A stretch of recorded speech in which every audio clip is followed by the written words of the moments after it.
নমস্কার বন্ধুরা, cadet kitchen and ব্লগে তোমাদেরকে অনেক অনেক স্বাগত এবং অনেক অনেক ভালোবাসা জানিয়ে আমি আমার আজকের ভিডিওটা শুরু করতে চলেছি। আশা করি তোমাদের ভালোই লাগবে। আজকে আমি সম্পূর্ণ নিরামিষ দই পটলের একটা রেসিপি শেয়ার করব। আশা করি তোমাদের ভালোই লাগবে। তার জন্য আমি দেখো এখানে 250 গ্রাম পটল অর্ধেকটা ইয়ে রেখে খোসা রেখে আমি কেটে নিয়েছি, আর এই দুই সাইডে আমি কাট লাগিয়ে দিয়েছি। এই যে দেখো, এদিকে একটু কাট লাগিয়েছি, এদিকে কাট লাগিয়েছি। এবার প্রথমে আমি দেখো এটার মধ্যে সামান্য একটু, খুবই সামান্য একটু হলুদের গুঁড়ো দিলাম, আর সামান্য একটু লবণ আমি ইউজ করব। পরে আমি দেখো এটাকে মেখে নিচ্ছি। হলুদ খুব একটা দেওয়ার প্রয়োজন নেই।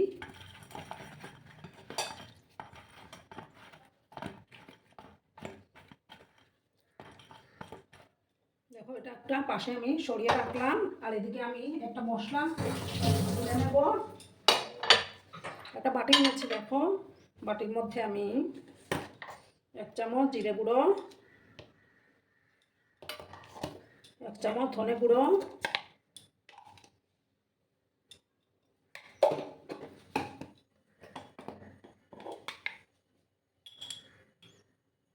দেখো হাফ চামচের মতো কাশ্মীরি লঙ্কার গুঁড়ো দিলাম। দিয়ে এটা একটু জল দিয়ে আমি মিশ্রণ তৈরি করে নেব,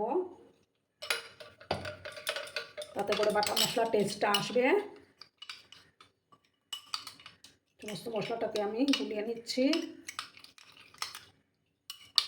দেখো এটা একটা সাইডে আমি সরিয়ে রাখলাম, আর এইদিকে দেখো কিছুটা চিনাবাদাম নিয়েছে, এটা আমি জল দিয়ে একটু সময় ভিজিয়ে রাখবো। দেখো জল দিয়ে ভিজিয়ে রাখলাম। এবার আমি গ্যাসটা অন করে দেব।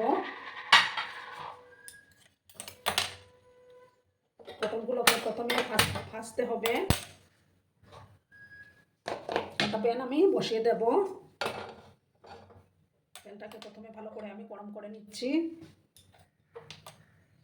বন্ধুরা, আমি প্যানের মধ্যে সর্ষের তেল দিয়েছি, তেলটা গরম হয়ে গেছে। এবার আমি পটলগুলোকে ভালো করে ভেজে নেব 5 মিনিটের মতো সময় নিয়ে।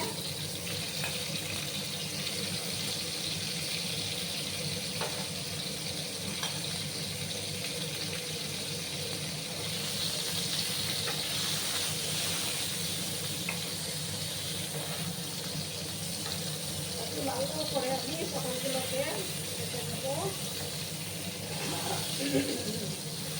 আর আমার আজকের এই ভিডিওটি যদি তোমাদের ভালো লাগে তাহলে অবশ্যই লাইক, কমেন্ট, শেয়ার এবং সাবস্ক্রাইব করার অনুরোধ রইল। পুরোনো নতুন সব বন্ধুদের জানাই অনেক অনেক ভালোবাসা। 5 মিনিট সময় নিয়ে আমি এটাকে ভেজে নেব। আর এদিকে দেখো এই মিক্সিং জারের মধ্যে আমি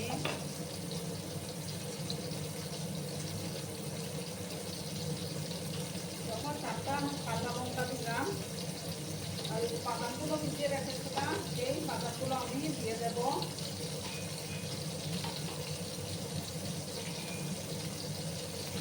তোমরা চাইলে এটার মধ্যে কাজু বাদাম ইউজ করতে পারো।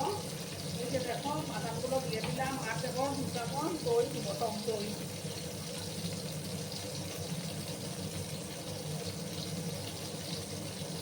দেখো টক দই 2 চামচ দিয়ে দেব।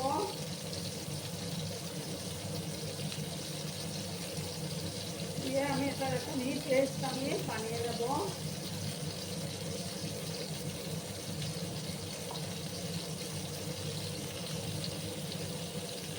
এদিকে আমার পটলটা ভাজা থাক। একটা পেস্ট তৈরি করে ফিরে আসছি বন্ধুরা। 5 মিনিটের মতো সময় নিয়ে পটলগুলোকে আমি একটু লাল লাল করে ভেজে নেব। গ্যাসের আঁচটাকে আমি মিডিয়ামে করে রেখেছি। দেখো বন্ধুরা, আমার মশলার পেস্টটা তৈরি হয়ে গেল। এদিকে আমার পটলগুলো ভাজা হয়ে গেল। এবার আমি পটলগুলোকে তুলে নেব।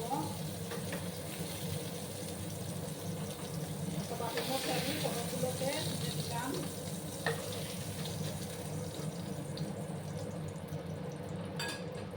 এবার আমি আর একটু সর্ষের তেল দেব।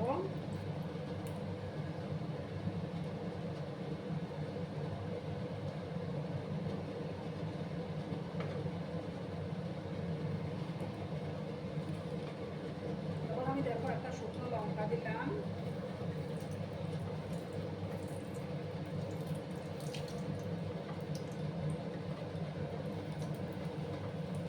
আর দেবো দেখো 4টা লং দিলাম, 2টো দারচিনি, এলাচ আর গোটা জিরে দিলাম। দিয়ে ফোড়নগুলোকে 2-3 সেকেন্ডের মতো একটু ভাজবো যাতে করে সুন্দর একটা ফ্লেভার বেরিয়ে আসে।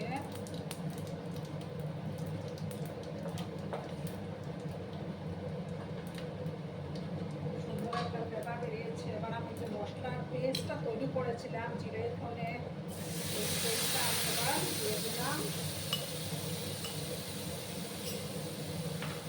এবার পরিমাণ মতো হলুদের গুঁড়োটা অ্যাড করবো। ভালো করে মশলাটাকে কিন্তু কষিয়ে নিতে হবে।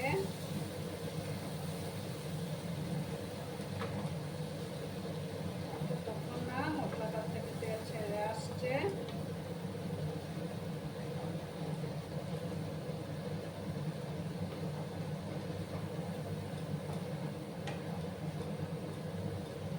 ভালো করে আমি এটাকে প্রথমে কষিয়ে নেব। মশলা বাটটা ধুয়ে সামান্য জল আমি অ্যাড করে দিলাম।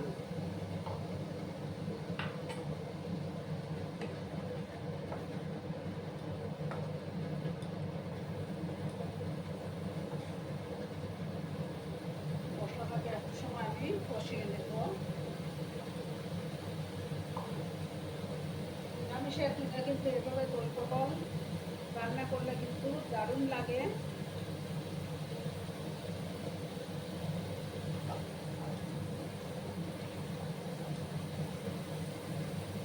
এখন মশলাটা থেকে তেল ছাড়তে শুরু করেছে। এবার আমি বাদাম আর কাঁচা লঙ্কার পেস্টটা আমি দিয়ে দিলাম।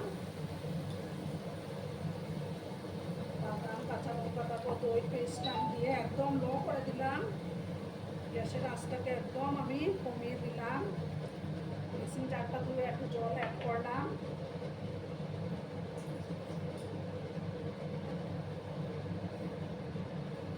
একদম লো আছে কিন্তু আমি এটাকে কষিয়ে নেব।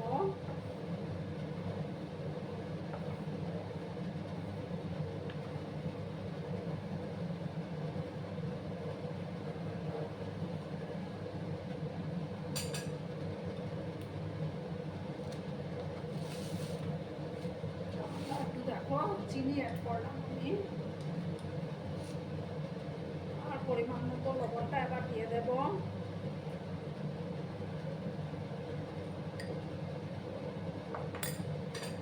ভালো করে আমি কষিয়ে নিচ্ছি।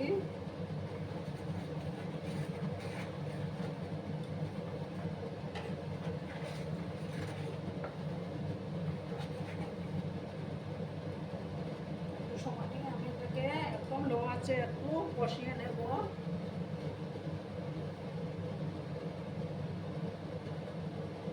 বন্ধুরা এবার আমি পটলগুলো দিয়ে দেব।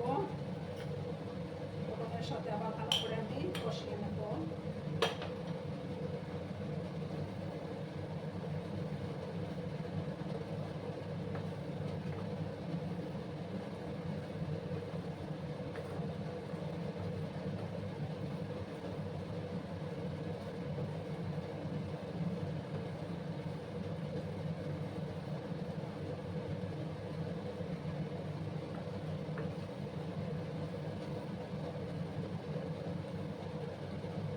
সময় আমি আবার পটলের সাথে মশলাগুলোকে কষিয়ে নেব।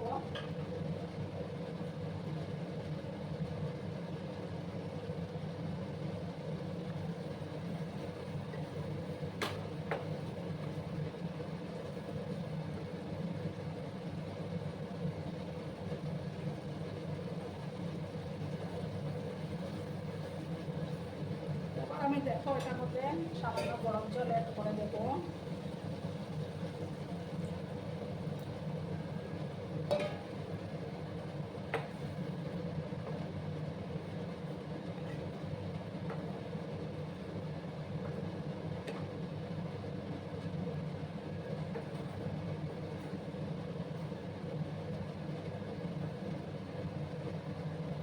এবার আমি গ্যাসের আঁচটাকে লো করে একদম লো করে তাহলে তৈরি হয়ে যাবে আমার দই পটলের রেসিপি। ঢাকা চাপা দিয়ে আমি 5 মিনিটের মতো রান্না করব। বন্ধুরা এবার আমি ঢাকাটা সরিয়ে দিলাম। দেখো বন্ধুরা কত সুন্দর হয়েছে কালারটা।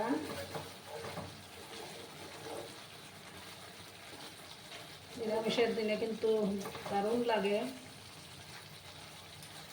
এবার আমি গ্যাসটা অফ করে দিচ্ছি। অফ করে একটা ডিশের মধ্যে আমি সার্ভ করে দেব। দেখো বন্ধুরা আমি সার্ভ করে দিয়েছি। কেমন হয়েছে অবশ্যই কমেন্টের মাধ্যমে জানিও তোমরা। তোমাদের এই সুন্দর সুন্দর কমেন্টগুলো পড়ে আমার খুব ভালো লাগে। আর এতক্ষণ ধরে আমার ভিডিওটার সাথেও পাশে থেকে আমাকে এতটা ভালোবাসা দেওয়ার জন্য তোমাদেরকে আবারও জানাই অনেক অনেক ভালোবাসা এবং অনেক অনেক ধন্যবাদ। ততক্ষণে তোমরা সবাই খুব ভালো থেকো, সুস্থ থেকো, আনন্দে থেকো। আর আমার ভিডিওটার কোনো অংশেও যদি তোমাদের একটুও ভালো লাগে তাহলে অবশ্যই লাইক, কমেন্ট, শেয়ার এবং সাবস্ক্রাইব করার অনুরোধ রইল। ততক্ষণে খুব ভালো থেকো। ধন্যবাদ।